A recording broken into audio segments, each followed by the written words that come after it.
मर्दानी नाम क्यों? क्योंकि मर्दानी एक वो जज्बा है। मर्दानी के नाम पे मत जाइए। जब हम रानी झांसी और लक्ष्मी की भी बात करते हैं तो हम यही बोलते हैं कि खूब लड़ी मर्दानी, वो तो झांसी वाली रानी थी। तो ये एक जज्बा होता है। जी, एक अब थोड़ा अलग सवाल। आपकी मदर 75 की हो गई हैं, जो हमारी रिसर्च टीम ने हमें जानकारी दी है।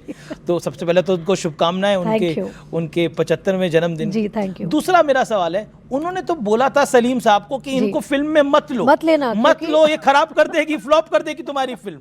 जी, क्योंकि उन्होंने जब स्क्रीन टेस्ट देखा था तो उनको लगा कि मैं बिल्कुल ठीक नहीं कर रही हूँ। तो उन्होंने अपने दोस्त को सलाह दी कि तुम मत बनाओ, तुम्हारी पिक्चर चलेगी नहीं। लेकिन सलीम अंकल को एक फेथ था कि कुछ एक होता है ना, डेस्टिनी जब आपको कुछ देना चाहती है तो पूरी कायनात लग जाती है उसमें आपको देने के लिए। तो वो शायद मेरे साथ वैसा ही हुआ और आज मैं आप सबके सामने बैठी हूँ 30 साल बाद। मैं आपकी फिल्मों के नाम बोलता हूँ, ब्लैक, हिचकी, पहेली, गुलाम, बंटी बबली, हम तुम, साथिया। ये केवल फिल्में नहीं है बल्कि एक बड़ी एक्टिंग के शानदार फ्लेवर्स की तरह हैं। ये फिल्में आपको बाय लक मिली या आपकी चॉइस रही ये फिल्में? क्योंकि सब बंटी बबली बिल्कुल अलग, ब्लैक बिल्कुल अलग, साथिया बिल्कुल ही रोमांटिक फिल्म हो जाती है जी, जो विवेक ओबरॉय के साथ थी। आई थिंक मैं बोलना चाहूँगी, जितने शायद लोग अगर फिल्मों में आना भी चाहते हैं, आई थिंक एज एक्टर्स ना हम कभी ये डिसाइड नहीं कर सकते कि ये हमारा पाथ होने वाला है। हमें जो चॉइसेस मिलती है हम उसमें से चुन के हम अपना पाथ चुनते हैं। मेरी आई थिंक खुशकिस्मती यही है कि जो राइटर्स ने वो खूबसूरत कहानियाँ लिखी, वो किरदार लिखे, उन्होंने मुझे या डायरेक्टर्स प्रोड्यूसर्स ने सोचा कि शायद रानी इसको जस्टिस कर पाएगी, वो मेरे पास आए। और मेरा लक, या मैं कुछ जो भी बोल सकती हूँ, कि मुझे ये कहानियों ने इतना इम्प्रेस किया, ये किरदारों ने इतना इंस्पायर किया कि मैंने वो फिल्में कर दी। अच्छा, मैंने सुना है कि शुरुआत में आप काफ़ी स्टैमर करती थी, ये क्या बात सही है? मैं अब भी स्टैमर करती हूँ। फिर कैसे ओवरकम किया? It is a learning for everyone. I think stammer एक चीज़ है जो बचपन से या तो आपको होता है या नहीं होता है। आई थिंक मेरी मम्मी को भी है, मेरे एल्डर ब्रदर को भी है, तो शायद उनको देख के या बचपन से शायद मुझे भी है। और मज़े की बात यह है कि मेरे हस्बैंड भी स्टैमर करते हैं। लेकिन स्टैमर तभी आई थिंक जब आप कोई भी काम में आई थिंक फोकस रखें जी, और आप बहुत अपना दिमाग एकदम कामली आप अगर वो चीज़ बोलना चाहे तो शायद स्टैमरिंग नहीं होती है।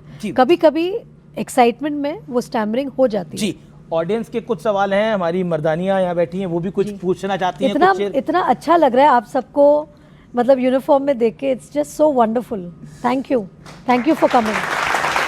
कुछ आप अपना कुछ इंसिडेंट शेयर करना चाहती हूँ आप? Hello ma'am. हेलो, मैं सब इंस्पेक्टर पूजा गंगवार, नोएडा पुलिस से। मैम, जैसे आपने एक इंसिडेंट पे मूवी बनाई है, इसी तरह मैं अपने लाइफ एक्सपीरियंस से जितना भी अभी इस डिपार्टमेंट में रहा है, एक इंसिडेंट शेयर करना चाहती हूँ। हमारे यहाँ सभी थानों में एक महिला हेल्प डेस्क बनी हुई है, जहाँ पर महिला सब इंस्पेक्टर मिलते हैं, बैठते हैं। दिन में रात में 2 शिफ्ट रहती है। तो मैं नाइट शिफ्ट में ड्यूटी पे थी। रात को करीब 10 बजे के आसपास एक सज्जन आते हैं, उनके साथ एक महिला थी और एक छोटा बच्चा था। हमने उनको बैठाया, पानी वानी पिलाया और पूछा कि वो किस कारण से यहाँ आए हैं। तो उन्होंने मुझे बताया कि जो बच्चा उनके साथ में है वो कहीं उनको खोया हुआ बच्चा मिला है। वो बच्चा उनके घर के पास नाली में गिर गया था, कहीं से चलता चलता आया था। तो उन्होंने आसपास पूछा कि किसी का बच्चा है, तो किसी ने भी नहीं बताया कि उनका बच्चा है। तो वो लेके उसे पुलिस स्टेशन आ गए। फिर हमने उन लोगों का नाम, पता और मोबाइल नंबर वगैरह नोट करके वो लोग उसको हमारे हैंड ओवर करके चले गए। हमने उस बच्चे का फ़ोटो क्लिक किया और हमारा जो भी थाने के ग्रुप्स रहते हैं, व्हाट्सएप ग्रुप, उसका फ़ोटो सर्कुलेट कर दिया कि रात को पुलिस पेट्रोलिंग करती है पूरे थाना क्षेत्र में।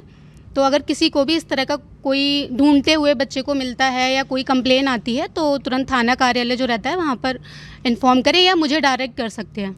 फिर हमने उस बच्चे को, क्योंकि हम बैठ तो सकते नहीं थे, छोटा बच्चा था, कुछ बता भी नहीं रहा था, सिर्फ बोल रहा था मुझे घर जाना है, और वो भी अपनी टूटी फूटी लैंग्वेज में इतना ही बोल पा रहा था। हम उसको अपने गाड़ी से लेके गए जिस गांव से वो लोग लाए थे, पूरा गांव ढूंढ लिया, कोई नहीं मिला। एक तो सबसे बड़ा चैलेंज हमारे पास था कि रात का टाइम था, सब सो रहे थे, कोई बाहर नहीं मिल रहा, बाई चांस कोई एक दो मिल रहा है तो छोटा बच्चा कोई पहचान भी नहीं रहा है। फिर हम लोग ढूंढते ढूंढते गए, फिर हमारे साथ की जो दूसरी गाड़ियाँ पेट्रोलिंग कर रही थी, एक कॉल आता है उनका कि यहाँ पे एक महाशय हैं, उनके साथ में एक महिला है, वो बोल रहे हैं कि उनका बच्चा खो गया है, तो आप वो फ़ोटो, उनके पास शायद सर के पास नहीं होगा, उन्होंने कहा मुझे वो फ़ोटो भेजो जो जिसकी कंप्लेन हमारे थाने पे है, जो हमारे पास है। मैंने भेजा तो उन्होंने तुरंत कंफर्म कर दिया कि यही हमारा बच्चा है, इसी हम ढूंढ रहे हैं। क्या बात। तो हम लोग उस लोकेशन पे पहुँचे, बच्चा अपने पेरेंट्स को देखते ही हंस के और अपनी माँ के पास चला गया। क्या बात। फिर हम उन लोगों को थाने पे लेके आए, हमने उनकी आईडी प्रॉपर, हम लोग वेरीफाई करते हैं, ऐसे बच्चा हैंड ओवर नहीं कर सकते, तो हमने उनकी आईडीज़ ली, पूरा उनका डेटा रजिस्टर किया और एंट्री करने के बाद बच्चे को उनके सुपुर्द कर दिया। क्या बात है। बहुत सारे। आप कुछ कहना चाहती हैं? आप जी। मैं इस चैनल के माध्यम से एक मैसेज पब्लिक के बीच भेजना चाहती हूँ कि अगर आपके घर में कोई छोटा बच्चा है, इतना छोटा है कि बोल नहीं पाता है ठीक से, पर वॉक करता है कि गलती से घर से निकल के बाहर चला जाए, कोई स्लिप, छोटे स्लिप पे मोबाइल नंबर सबसे ज़्यादा कन्वीनियंट रहता है क्योंकि वो सब कुछ बोल नहीं सकता, एक कोई स्लिप उसके कपड़ों में डाल दे अगर छोटा बच्चा है और चल लेता है कि घर से बाहर आपके पीछे से निकल गया, और अगर बोल सकता है तो उसको एटलीस्ट मोबाइल नंबर याद करा दें, हो सकता है तो पेरेंट्स का नाम या एड्रेस, करंट एड्रेस जहाँ रहता है याद करा दें। इससे ये कन्वीनियंट रहता है कि अगर गलती से बच्चा कहीं खो गया तो हम आपसे कांटेक्ट कर सकते हैं। बच्चे कई बार बोल सकते हैं पर घबरा जाते हैं तो बताते नहीं हैं हमें, बहुत मुश्किल से, तो उनको ट्रस्ट में लेना पड़ता है कि हम आपकी हेल्प करेंगे। जी जी। क्योंकि ये एक बना हुआ है ना कि पुलिस है तो डरना है, बिल्कुल भी नहीं है, हम सब आपकी हेल्प के लिए हैं, जी, तो जी। हमारे अब साथ रानी- अपनी अब प्रॉब्लम शेयर कीजिए। अब रानी जी जैसी पुलिस ऑफिसर होगी तो कौन मतलब फिर तो मतलब प्यार ही करेंगे, डरेगा कैसे कोई? ओके, आप कुछ कहना चाहती हैं? आप रानी, आपने ये लाइन तो ज़रूर सुनी होगी, और बड़ी क्लीशे है कि I am your biggest fan, not by the size but by the love. साथ में ही बड़े हुए हैं, सेम आपकी मूवीज़ देखते हुए, 3 decades, it's a long time, congratulations. Thank you. मेरा सवाल ये है कि आप जितनी प्रभावशाली अदाकारा हैं उतनी ही प्रभावशाली माँ भी लगते हैं, और हम दोनों में कॉमनैलिटी ये है कि हमारे पास एक एक बेटी है, तो आप प्रो टिप एज अ मर्दानी अपनी बेटी को क्या देना चाहेंगी? सो मैं ना हमेशा से ये बिलीव करती हूँ कि हम अपने बच्चों को बोल के उनको कुछ सिखा नहीं सकते। हम जिस तरह से अपना जीवन व्यतीत करते हैं, हम जो चीज़ें करते हैं हमारे रोज़मर्रा की ज़िंदगी में, बच्चे वो देख के मतलब बड़े होते हैं और उससे प्रभावित होते हैं। तो मैं हमेशा से यही चाहती हूँ कि I should lead by example, क्योंकि मेरी बेटी मुझे ऑब्ज़र्व कर रही है, तो मैं जैसे अपना जीवन व्यतीत करती हूँ, जिस तरह से अपना लाइफ जीती हूँ, जो जो डिसीजंस लेती हूँ, उससे मेरी बेटी प्रभावित होकर वैसे ही बने।